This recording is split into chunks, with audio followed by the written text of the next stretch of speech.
నమస్తే. HMTV health plus ప్రత్యేక కార్యక్రమానికి స్వాగతం.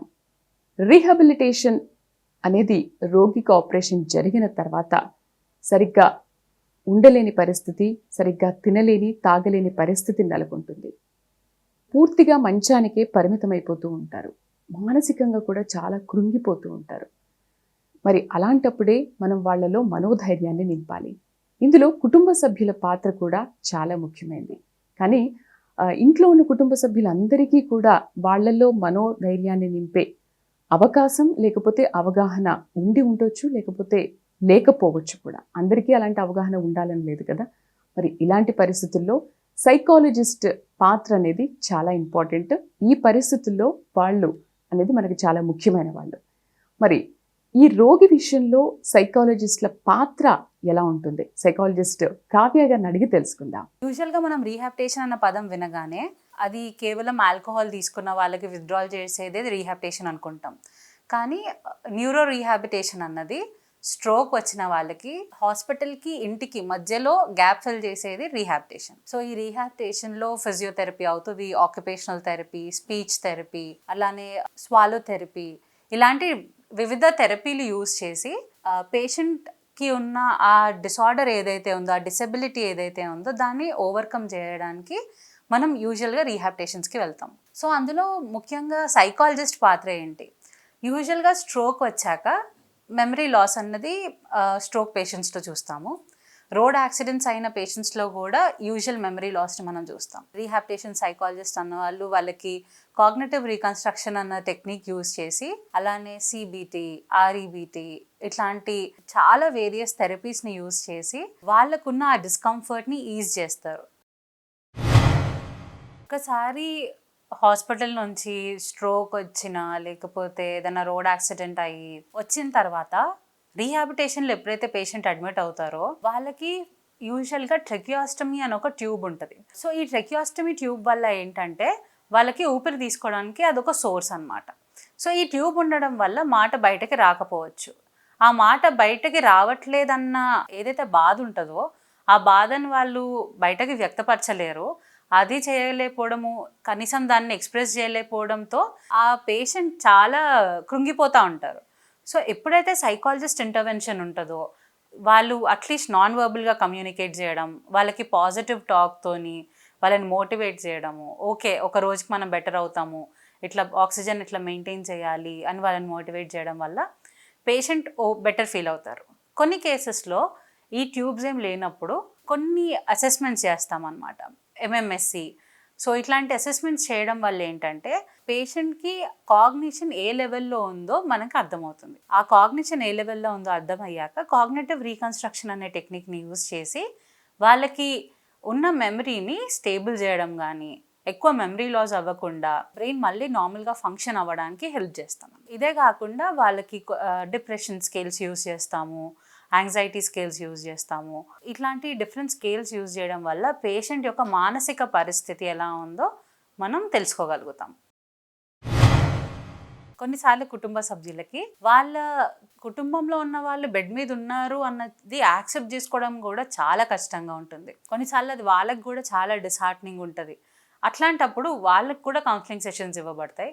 వాళ్ళని కూడా మోటివేట్ చేస్తాము, వాళ్ళకి కూడా ఆ మనోధైర్యాన్ని కలిగిస్తాము. దాంతోపాటు ఎప్పుడైతే ఈ ఫ్యామిలీ మెంబర్స్ని మనం ట్రీట్మెంట్లో ఇన్వాల్వ్ చేస్తామో అప్పుడు గ్రోత్ కూడా బాగా చూస్తాం. ఫ్యామిలీ ఇంటర్వెన్షన్ చాలా చాలా ముఖ్యం. ఒక మనిషి మళ్ళీ లేచి మళ్ళీ నడవాలి అంటే అందులో అతనికి ఫ్యామిలీ సపోర్ట్ చాలా అవసరం ఉంటుంది.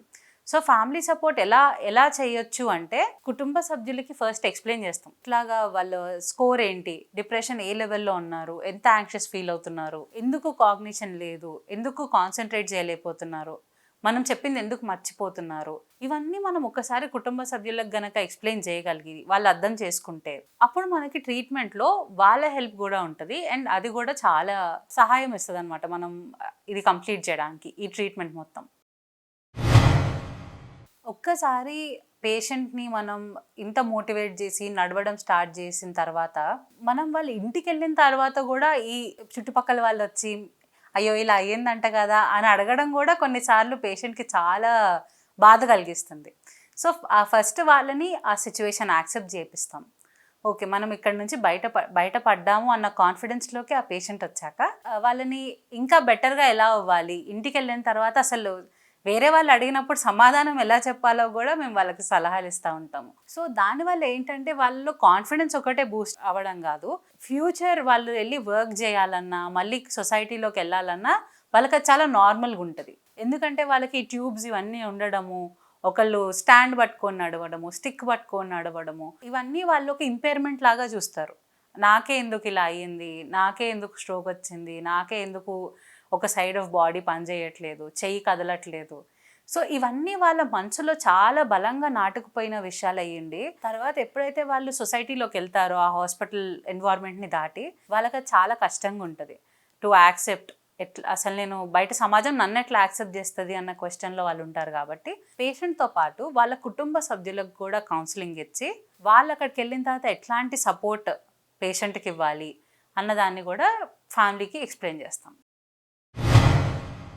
న్యూరలాజికల్ డిసార్డర్స్ అన్నది ఇప్పుడు ఈ జనరేషన్లో మనం చూసినట్టయితే ఆల్మోస్ట్ 70% ఉన్న వాళ్ళకి సమ్ న్యూరలాజికల్ డిసార్డర్ అనేది మనం చూస్తున్నాం.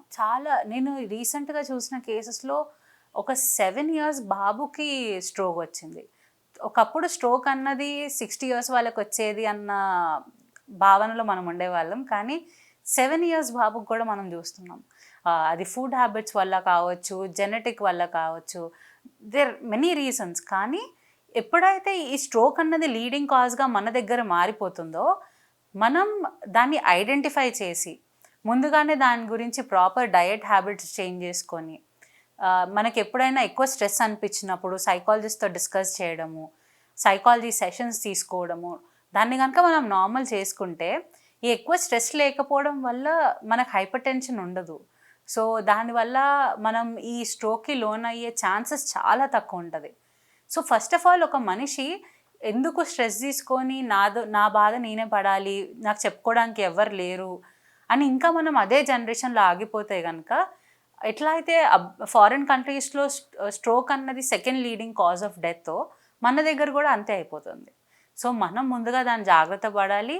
ఎవరైనా మన దగ్గరికి వచ్చి నాకు కొంచెం మనసులో చాలా బాధగా ఉంది అన్నప్పుడు, అరే ఏం కాదు కొంచెం బయటికి వెళ్తే తగ్గిపోద్ది అన్న సలహాలు ఇవ్వకుండా ఒక సైకాలజిస్ట్ దగ్గరికి వెళ్ళండి అని వాళ్ళతో ఎక్స్ప్రెస్ చేయండి, మాట్లాడండి అని ఒక మంచి ఫ్రెండ్ లాగా ఇట్లాంటి సలహాలు ఇవ్వడం వల్ల మీ ఫ్రెండ్ హెల్త్ బెటర్ అవుతుంది. ఇట్లాంటివి మనం చిన్న చిన్న మార్పులు మనం చేసుకోవడం వల్ల మన హెల్తే కాకుండా మనల్ని చూసి వేరే వాళ్ళు కూడా నేర్చుకుంటారు, ఇది చాలా నార్మల్, ఇది చేసినందుకు వాళ్ళు బెటర్ ఫీల్ అయ్యారు అని. ఫిజికల్ హెల్త్ లాగా మెంటల్ హెల్త్ కాదు, అది నేను ఒప్పుకుంటాను. కానీ ఫిజికల్ హెల్త్ అయితే బయటకు కనిపిస్తుంది దెబ్బ తగిలినప్పుడు, మెంటల్ హెల్త్ని బయటకు కనిపించదు. అది లోపలుండి పెద్ద ఊండ్ అయ్యి డిప్రెషన్, యాంగ్జైటీ అని, ప్యానిక్ అటాక్స్ అని ఇట్లాంటివన్నీ వచ్చేదాకా ఆగకుండా మనం కనుక ఇనీషియల్గానే మనకు కొంచెం స్ట్రెస్ అనిపించినప్పుడు మంచి సైకాలజిస్ట్కి రిఫర్ చేసుకోండి, వెళ్ళండి, ఒక సెషన్ తీసుకోండి, అప్పుడు యూ విల్ ఫీల్ బెటర్. ఒక్కసారి మీకు ఆ ఎక్స్పీరియన్స్ వచ్చిందనుకోండి, మీ వర్క్లో ఉన్న స్ట్రెస్ కానివ్వండి, మీ ఫ్యామిలీలో ఉన్న టెన్షన్స్ కానివ్వండి, ప్రతి ఒక్కటి ఎలా హ్యాండిల్ చేయాలి పాజిటివ్గా అన్నది మీకు అర్థమైపోతుంది. చాలామంది డిప్రెషన్లోకి వెళ్తున్నాము అని చాలా ఈజీగా అనేస్తారు. లేకపోతే మన ఫ్రెండ్ ఎవరైనా ఊరికే ఏడిస్తే కూడా ఈ మధ్య చాలా డిప్రెషన్లోకి వెళ్ళిపోతున్నావే అని చాలా క్యాజువల్గా అడిగేస్తాము. కానీ డిప్రెషన్ మనం మాట్లాడుకున్నంత ఈజీ విషయం అయితే కాదు.